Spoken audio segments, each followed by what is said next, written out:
Welcome to Elmhurst Now, a program dedicated to the stories and the people of Elmhurst, Illinois.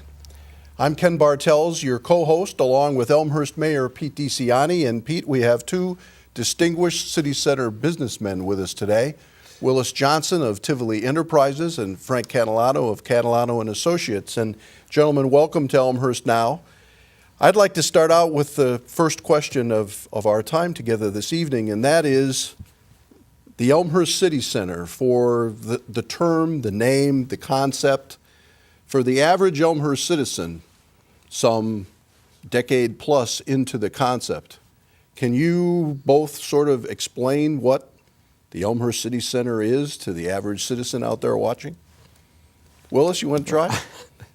Well, Elmhurst City Center started in 1994, and what it really was a pickup of, there was a volunteer group that was part of the Chamber of Commerce, and it was time for City Center to go out on its own, and formed an SSA, which is a special service area, as a method of funding it, which was one of the biggest challenges because the Chamber depended upon donations, and City Center needed to be able to have a full-time manager. And the purpose of City Center was to loosely manage the downtown area. And in the course of all of that, the name was derived at City Center. I don't remember if that came from the Sasaki group, which did the streetscaping, or it came from Lakota. I don't remember the origin. As you get older, you're entitled to not remember all the details. And that's really where it came from. Started with a relatively small staff and a relatively small budget, and has grown to what it is today. So essentially, Frank, it's an association of the businesses in the designated area. Yeah, but the local businesses don't pay into it. It's paid through a tax TIF, or it's paid in through a percentage of the taxes on all the properties in City Center. For the people that grew up in Elmhurst, City Center is really like uptown or downtown. That's what we always called it as kids. We're going uptown. The boundaries are pretty much the underpass and North Avenue, as far west as Addison Avenue, as far east as probably Haven. So that's really the boundaries. It's just a group of businesses. They've all come together. It's kind of nice because right now holiday decorations, coordinating it all under one banner is a little bit easier than everybody putting up their own tree in front of their store, and making sure that the snow is all shoveled. And those are some of the benefits for being part of City Center. Well, Pete, that's TIF 1. That's correct. Yeah, we have 3 TIF districts, and I think our City Center is probably one of the most important, one of the most key, because that's what really attracts, I think, people. It's a destination place for our community. It's where we shop. It's where we go to the show. It's where we go out to eat. It's a nice, it's a destination place. I think every town would love to have a downtown like ours. And I remember in the 70s when I first moved to Elmhurst, and back when Oak Brook Mall was built, and our downtown was actually, in a very tough situation. And I think the TIF, the SSA, City Center, were all conduits to really help revitalize that. And I think probably the key foundation of the revitalization of our downtown was the theater. And I think the theater has been the anchor, and I know Willis is a very humble guy and probably would say no other things that, but I think the theater, rebuilding the historical theater and making it a top-notch destination fixture in our community was initially the foundation that led to virtually all the redevelopment, the restaurants, the facade redevelopments that we've seen, and Frank, you've got a lot of things happening on your side of the tracks on the south side. So, but if it wasn't for the infrastructure of the SSA, the infrastructure of the TIF district, to give those incentives and help people get across that finish line, I know Willis, I think the initial incentive for you was a low interest loan. It wasn't, Was Yeah. a second mortgage. Right. That's exactly right. We were in times when there wasn't enough conventional money available, and the city had the foresight to step to the plate and give us a second mortgage, which was a 10-year mortgage, and we were fortunate to pay it back in 8 years. But without that mortgage, the redevelopment of the York Theater would not have happened. So it's a great partnership, and when I'm out in other communities and they ask about what has caused some of the successes, and I always talk about Elmhurst and how the city fathers had the intestinal fortitude to go forward and with that, because it was a little bit unorthodox. Sure. And I believe the TIF initially, which was the first TIF, was put in place in the mid-'80s. And I want to say it was Mayor Quinn that actually put that in place. And that was a crucial time, because that really was, I think, when our downtown was really, really struggling. And we were trying to find an identity of who are we, and all the malls are popping up and taking away a lot of our type of merchants that we had, and so we kind of had to reinvent ourselves as a new downtown. And fortunately, previous mayors to me had foresight, Mayor Marcucci, and who had put in 2 additional TIFs at St. Charles in '83, which revitalized that whole area, and the Lake Street TIF for our car dealers. But these are instruments, I think, that have really, really been pro-business and also pro-education, because our ultimate goal with the city is to build a tax base for our schools and keep our town nice, and it's a twofold thing, and I think that's important, because there's really no other taxing body or economic development body other than the city that can do that. So That's an interesting point, Mr. Mayor, and yet at the same time, and a question I would have for Frank and Willis, responsibilities of a municipality in assisting businesses, whether it's financing in TIF districts or whatever it might be, and then at the same time the responsibility of the individual businessman. Can you both sort of comment on how where do those two things come together as it relates to an individual business, and what it has the right to expect from a municipality, and what the municipality has a right to expect from the individual business? Well, Ken, one point real quick. I think what's making the downtown so great today is we have housing, a lot of new condos going in. We have the theater, we have the train line, which we have a lot of office space downtown. They're not wanting to work downtown anymore. They want to work in the suburbs, but they want to be in an environment where there's restaurants and stores and a vibrant community. And that's kind of the new, if you look across the country, the lifestyle malls is really what's popular. And that's what downtown Elmhurst is. It's a lifestyle mall, because we've been able to combine a lot of different things into one group of stores, office buildings, condos, and what have you. I think what makes Elmhurst very special or important is the access to City Hall. I work in many other communities where to get a meeting, let me put it this way, if I have a new business that wants to go into one of our buildings in a different community, the chance of getting a hold of having the mayor and the city manager sitting down with that new business is very rare. City Hall for the last 15 to 20 years has been very accessible. So, and that's really important, because the new business coming in and they're actually bringing dollars into the community, they want to be able to sit down with the mayor and the city manager and say, okay, why is your town special versus us going to a different community? And that is just, that has been a big win-win for the whole community, not just City Center. Being able to sit down with the mayor and going over the pros and cons of any type of business. And most of the time, the mayors will be a little tough on a lot of the new businesses coming in, because they want to see, okay, do you have the backbone to come in here and survive? But, if they can get through that initial interview, I think it's a wonderful experience, because they leave there knowing that they've talked to somebody from the city. And I think that makes a big difference. How about you, Willis?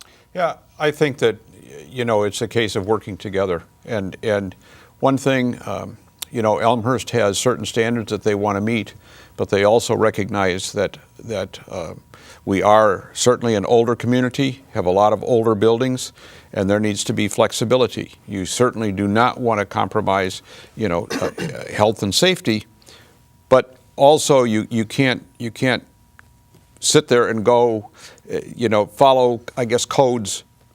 There has to be flexibility. I'll just leave it at that. There has to be flexibility and working together. And Elmhurst has done that. They will work with you so that you find a mutually satisfactory solution when you have a problem that works for both parties. And I think that certainly is one of the most important things. I think also Elmhurst has had the foresight to be willing to assemble property. A developer today, a lot of developers will not take the time that it takes to put a group of property together to assemble a property. And Elmhurst has been willing to use the TIF to assemble the property, and when the time is right, then make that property available. That has certainly happened time and time again downtown. And of course, the one story that which is not city center that I still remember was when Crispy, they had assembled the parcel up on Lake Street, where the Toyota dealer is today, and Krispy Kreme was going to come in. And boy, you talk about being mad at Marcucci. Oh my goodness, I was mad. How can you make that decision? We got a chance for this national company to come here and of course, whenever we talk about that, I say, well, okay, so you made one right, because that was certainly that was a good example of knowing what. Putting it together and making the right decision with obviously with the car dealers. I think that's a good example of how we believe in our family-run businesses too. And even our downtown, while we have destination retailers, we've just got a Fannie Mae, which is terrific. We've got a Rocky Mountain. We've got on Armand's. We've got some really nice destination retailers. We really try to help the family-run businesses, and a lot of those are our anchors. Even up on the north end, you look at the Roches and the Sheelys and the Maizingas. Those are all So when we have proven businesses just like yours, we're here to help you cross the finish line and get those projects redone. And sometimes we have to reinvent ourselves after so many years. Things get stale or competition enters the market and things change, just like in all of our businesses. And we need they have, I think, progressive government that's willing to work with that change as well too. I think our building department is second to none. In-house engineering, our building commissioner Bruce DeBeal does a fantastic job. So we don't have to outsource a lot of those things that other municipalities have to outsource. So we try to make it as easy as possible, but we also, we're sticklers on making sure things are done right for health and safety, et cetera. But if there's gray area, we always try to help you cross that finish line as much as possible. So. Well, I think a timeliness too. Yeah. You talk about the building department. Today again we're seems to want instant gratification. Or instant action, and well, I don't know that it's necessarily instant, but like Frank, working in a lot of different communities, you bring your material to the building department, and the building department turns it around. You aren't sitting there waiting, for months for an answer so that you can get your permit and start your build out, and it's still in this, and it, they don't compromise, they're just on top of it. Right. And make it happen. In talking to business owners and economic development coordinators in some of our surrounding neighbors, I won't name who they are, but one of the things that they commented to me about Elmhurst that they wondered whether it was by design or whether it just sort of happened is that particularly in city center, but not exclusively so, it turns out that the mix of retail businesses, service providing businesses, the other kinds of businesses in the downtown, it turns out that the mix wound up helping us weather the recent recession better than a pure retail downtown, and there were some around us that had higher retail percentages than we did when the recession began. What's your reaction to their reaction? I look at it right now, we are at, most of the communities are probably between 80 and 85% filled. So they have a 15% vacancy, where downtown Elmhurst, you have specific vacancies, but you have to dig a little bit deeper. It could be the building owner that's waiting for that right candidate because they want to improve their property or improve all of City Center. 15 years ago, anybody with a pulse that could pay the rent was able to receive a store lease. Today, we want to see business plans. We want to see how are they going to benefit all the other businesses on the block.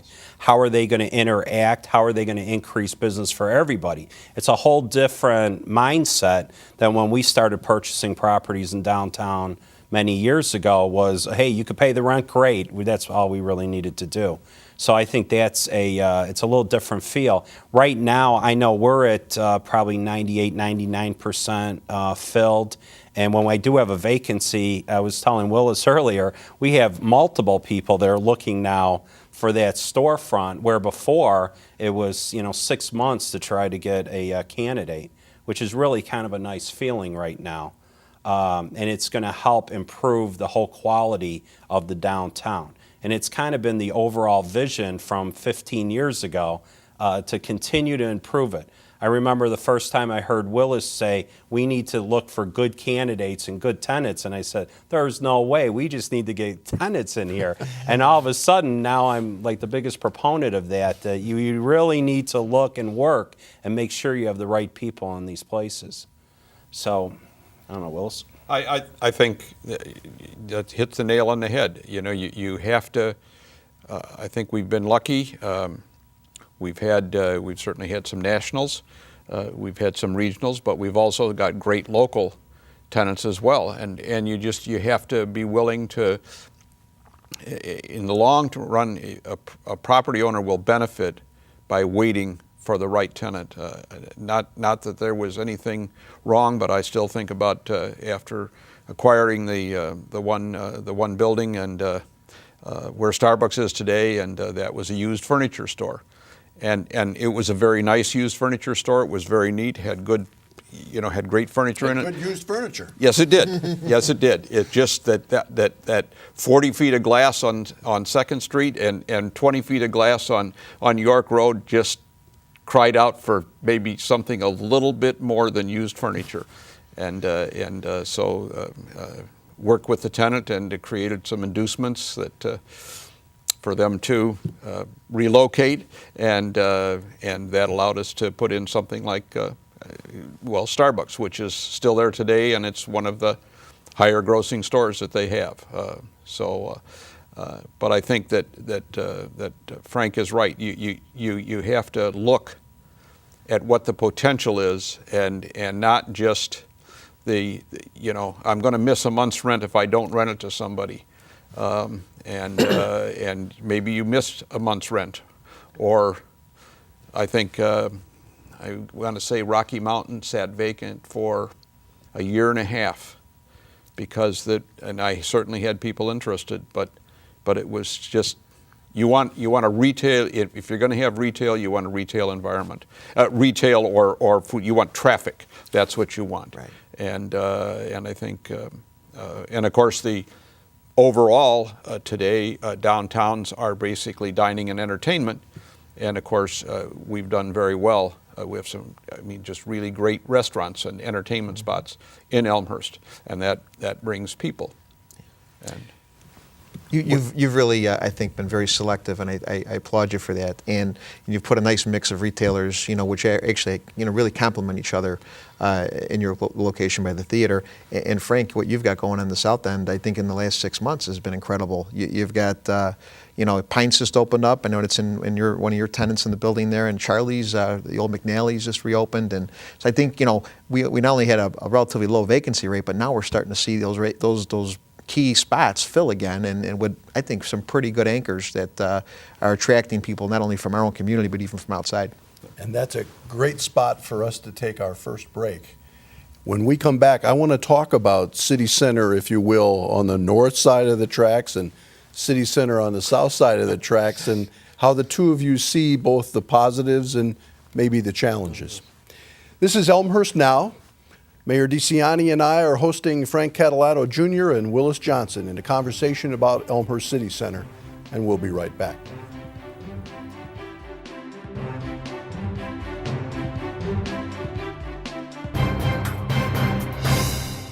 Visit elmhurst.org to explore the new City of Elmhurst website. Find out the latest Elmhurst news, pay utility bills and parking tickets, report concerns, and much more.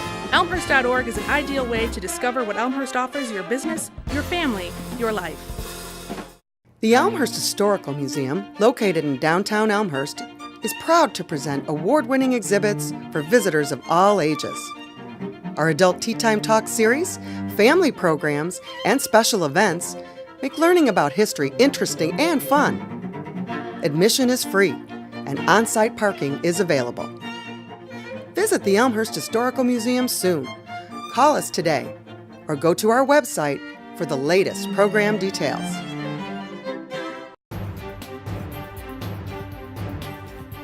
Welcome back to Elmhurst Now. I'm Ken Bartels, along with my co-host, the mayor of Elmhurst, Pete DeCiani, and we're talking about the Elmhurst City Center. Frank Catalano Jr., you have many of your businesses or properties that you work with are south of the Metro tracks, and Willis Johnson, the York Theater, and other properties that you manage are north of the Metro tracks. And I'm interested in the perspectives within City Center from those two venues. And Frank, I'd like to start with you because, as the mayor mentioned, a couple of new businesses just opened up south of the commuter rail. Yes, Charlie's opened up, and it was pretty funny because I knew Charlie, and I knew his father for many years, and I called them up and I said, you know what, McNally's is on the market, and you really should come out and look at it. Well, and they wanted Lincoln Park. And I said, no, you really need to look at this space. And we showed him the space, and the broker that had it listed comes in and goes, well, wait a second, I don't understand. I've been working with them in Lincoln Park for a long time. I go, but you did, the one thing you didn't do is make the phone call. And that's really what it takes about recruiting new businesses into the community. You have to have the initiative to actually make the phone call. Then we had a local family in town. They were involved in about 6 bars in Iowa. They were very successful, restaurant, bars, in a lot of college towns. They came with a plan. We sat down with the mayor again, and they wanted to invest in Elmhurst. And we were able to build out a pretty extensive build out. And we made sure that we had good food, good quality food, and a nice place that you can go and hang out. And that's what we thought, everybody was looking at. We have a restaurant right now. After 3 years, they've decided that they want to do something else. Running a small business isn't for everybody. And when you realize after a couple years that it's not your forte, it's okay to say, hey, I'd rather go work another job because I don't want to work 25 hours a day anymore in a 24-hour day. And it's, and that was okay. We helped coach them that it was okay just to say, hey, I want to do something different. But on that particular location, we're looking more for a family venue restaurant than another upscale restaurant, because we feel the downtown now needs desperately more family places, a place that you could bring your children and have, let's say, a pizza or have a salad and be under $50 or $60 versus going out and spending $200. In these economic times, we don't need any more of the higher end restaurants. So that was just kind of a decision that we made as a group and a family. My board of directors are my 2 sons, my wife and my father, and we sit down and we decide, like, okay, where is what is the right thing for this area. My father's been pushing for a small boutique hotel in downtown Elmhurst now for about 15 years, and we just have not really bought into that. Myself and the kids we're not buying that concept right now. But he's still every chance he gets, he wants that boutique hotel. So. Willis? That's a good goal. I think that we divide it between north and south, north of the tracks and south of the tracks, which I think that Frank and I are on the same page, and there really should not be the difference between the two, or any difference between the two. And I guess I'll take this opportunity to get my little commercial in, and that is I think that having York Street be one way north definitely plays to that, just separating it, because you can't, and I think that came, I still remember 7-8 years ago, we were at a meeting and Gloria Duarte talked about what she had to say to get people to her restaurant, how she had to guide them, to come off of North Avenue and come down York and go around on Robert Palmer and then come back in, on York, so that they could turn on Park to get to a restaurant. And it just says to me that we need to have, York needs to be two-way. I think that without the underpass, that would have been maybe more of a challenge. But if you want to bypass it, you can. So I think that would benefit the South, and certainly the South Side has very recently had a real shot in the arm that is still in the maturing stage, if that's the word to use, with the new garage opening, so that the Adelaide deck is no longer as commuter oriented as it was, because as I'm sure Frank would say, that one of the biggest challenges on the South Side is parking. But we need to work together, and we need to get rid of our North Side, South Side mentality. And certainly we have more real estate on the north side than, because we're a block and a half long on the south side, whereas we're almost 4 blocks long on the north side. So there's more mass there. But we're still all one city center, as Frank was defining out, the boundaries of the SSA. We're all together. And I think that's one thing that we're working more and more on, and I think we're making good headway. As landlords, and this is great dialogue, because I think two-way is something we really need to look at in the future to really to open up the north and the south.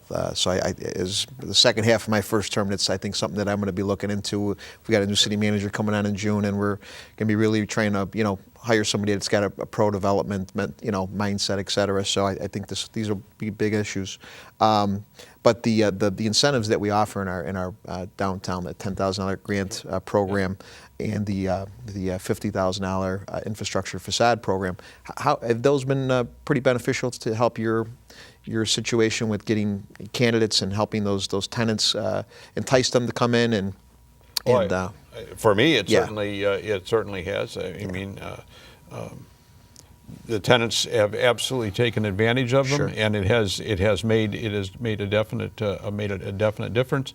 And I guess as a property owner, certainly the grants that were available for rehabbing, which it's very important. I mean, there was a win-win from both sides. As a property owner, it allowed us to upgrade our buildings, but from the city side, the city was very concerned about life safety issues, and accessibility. And of course, part of the grants program was the fact that you can't get the grants if you don't do the life safety and you don't do the accessibility. So it's another example of Elmhurst in a win-win situation, a public-private partnership, which our city manager likes to talk about and foster all the time, and that's really, it's been really important.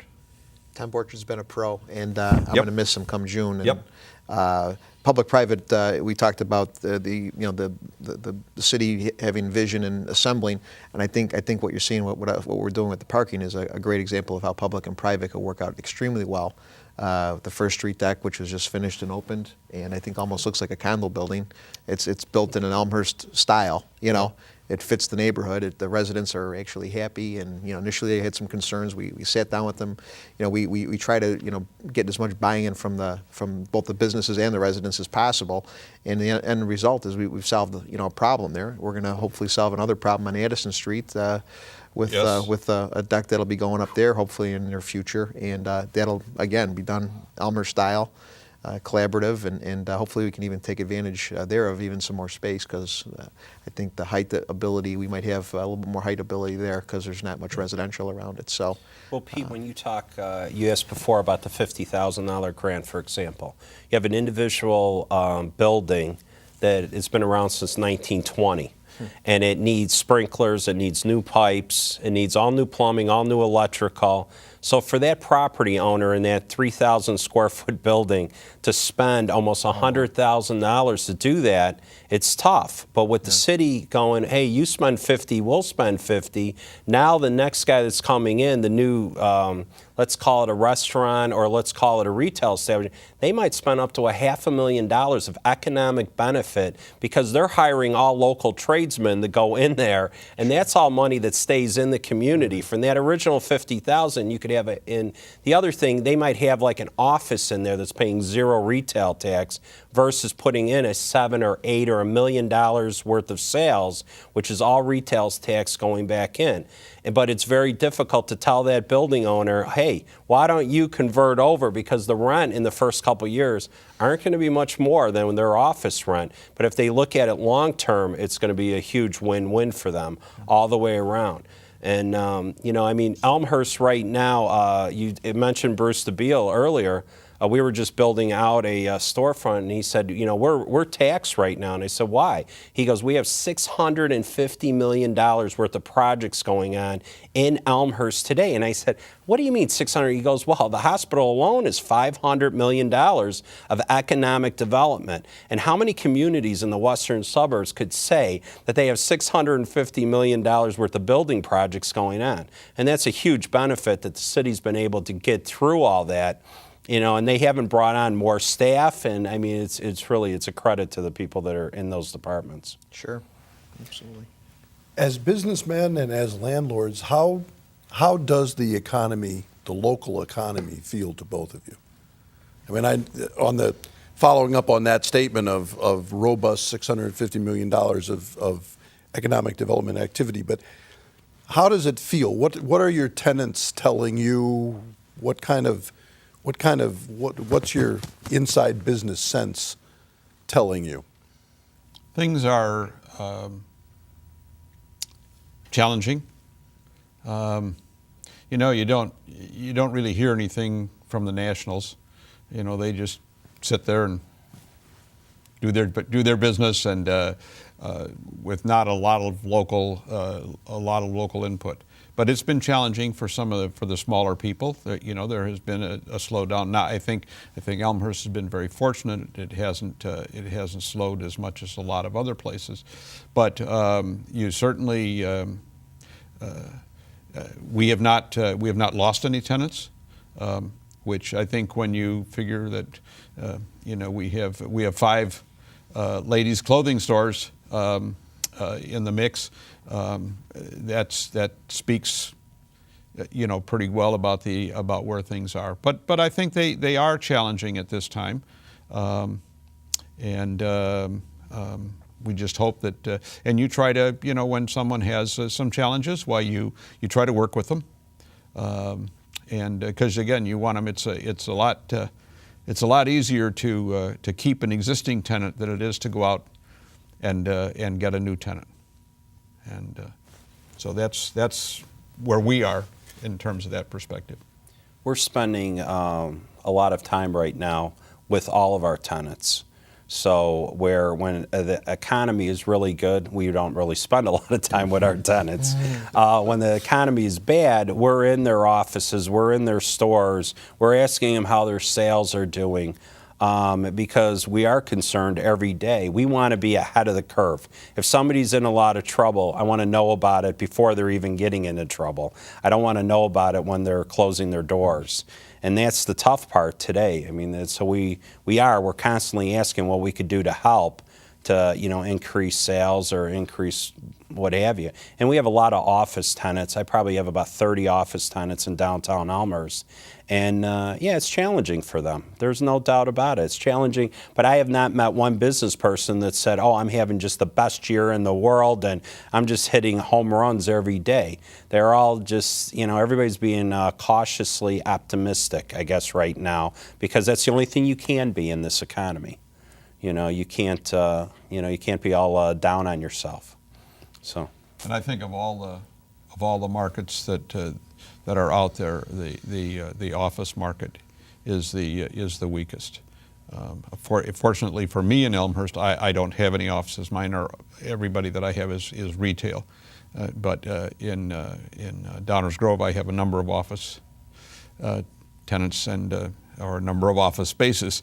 Unfortunately, not as many tenants as I have spaces. Which I think is where Frank is, and that's the challenge. And in a lot of cases, you don't even have lookers today. It's so the office market can be a little bit more challenging. But we're getting a huge amount of calls right now for clients that have been working downtown, and now all of a sudden they're saying, I live in Elmhurst, I play and pray in Elmhurst. I like what's going on down here. I would like to move my business out to the suburbs. And then when I need to go downtown, take an attorney, I'm going to jump on the train and go into the city. I'm not going to stay downtown.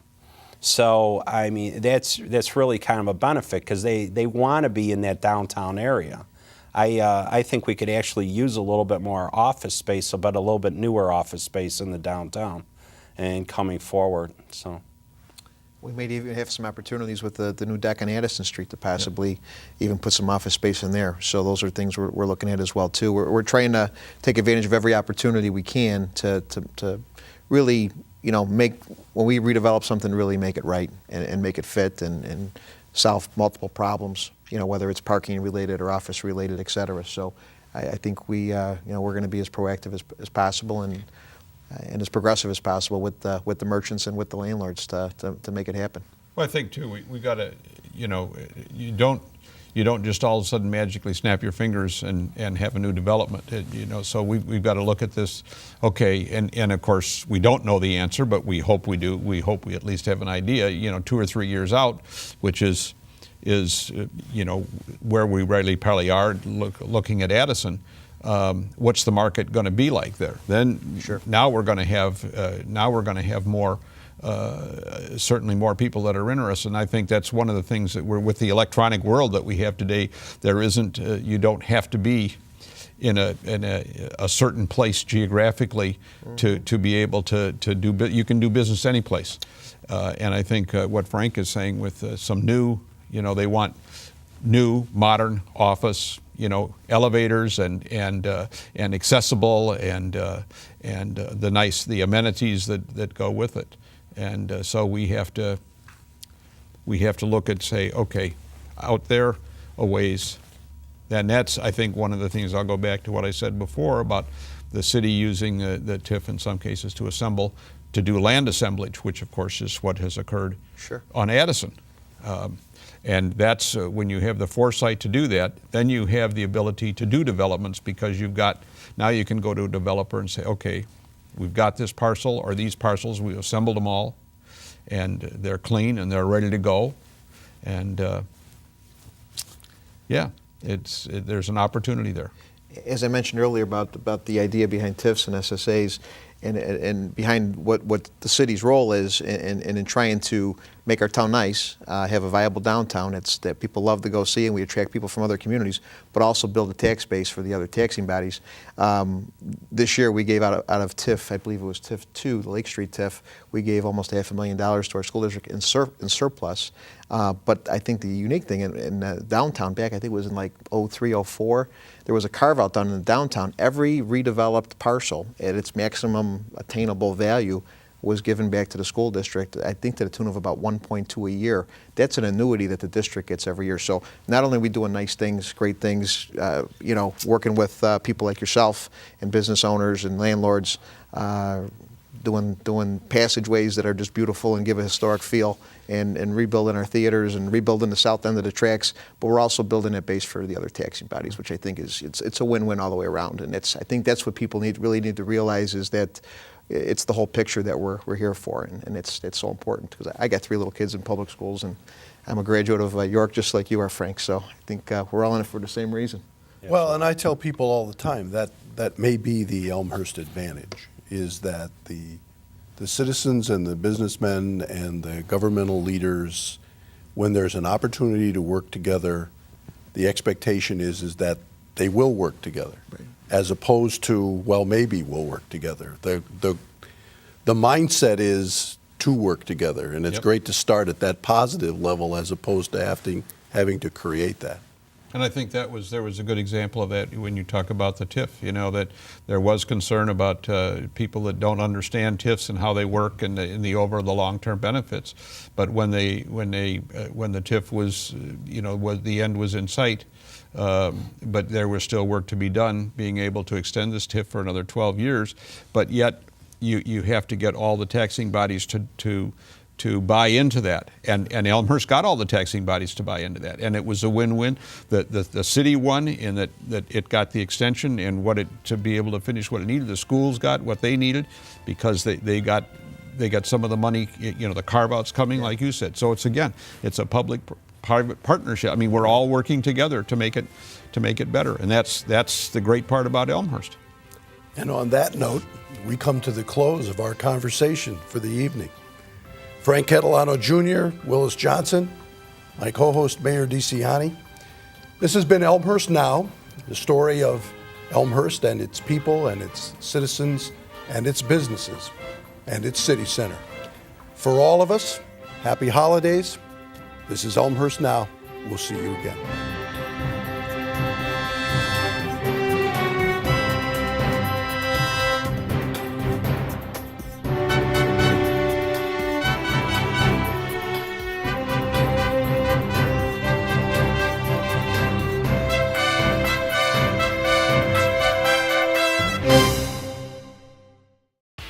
Have you visited the Elmhurst Public Library lately? The Kids Library is a wonderful place, especially with our many exciting children's programs. The second floor is home to the adult and teen collections. From research to magazines, we've got it. We have more than 80 computers throughout the building. Or bring your own laptop. The entire building has wireless access. Need a quiet place to study? Try our silent study rooms. Book one of our spacious meeting rooms for your group. Our convenient book drop and drive-up window make picking up and returning library materials a breeze. And don't forget, EPL is open 24/7 online at elmhurstpubliclibrary.org. Hi, I'm Elmhurst Police Chief Steve Neubauer. Elmhurst is a great place to live and work. However, we are not crime-free. Many people in our community become victims of crime simply because they did not lock their belongings. I would ask you to do 2 things. First, lock your car, house, and bike. Secondly, call 911 to report suspicious activity to the Elmhurst Police Department. The Elmhurst Police Department reminds you to lock it or lose it.